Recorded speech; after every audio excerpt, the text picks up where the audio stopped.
bodies, the crops would have changed, you know, for just physical reasons. This is number one. And secondly, but that's been disproved by pathologists who have examined the evidence. Just imagine a city of 30,000 people and so many relatives to these killed people, leaving them outside, not trying to get them in, not trying to bury them, not trying to assist people who had been wounded. For me, this is absolutely impossible to imagine. Just let them lie in the street in 1 or 2 weeks? Come on. This is absolutely excluded. Absolutely excluded. These people were killed 1 or 2 days before this filming was made, during the period when the Russian forces were already out, had been out of the city of Bucha. That's not according to the AFP, who've been showing images of dead bodies on the 2nd of April. And there are videos of corpses circulating that I've seen on social media on the 1st of April. The Russian forces left Bucha on the 30th of March. The Defense Ministry, as you know, claimed that while Bucha was under Russian control, a quote, not a single local resident has suffered from any violent action. That's patently untrue, isn't it?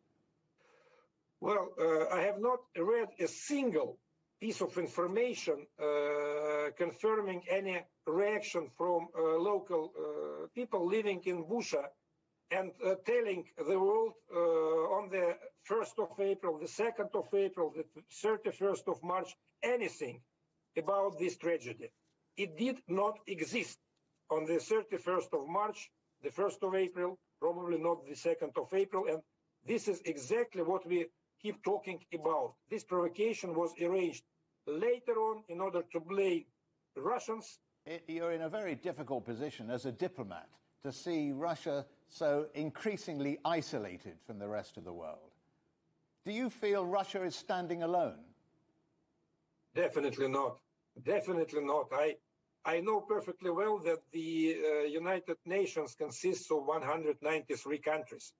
I know perfectly well that just 40 countries plus practice sanctions against Russia. 40 countries out of 193 is less than 1/5.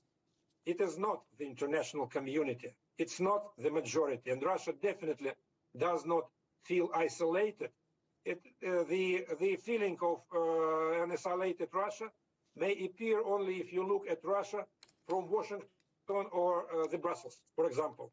But we have so many other places which are different from the Western world and which are still balanced, which are still very much concerned about the NATO expansion, which are very much concerned about the attempts of the Western world to create a unipolar construction of this world.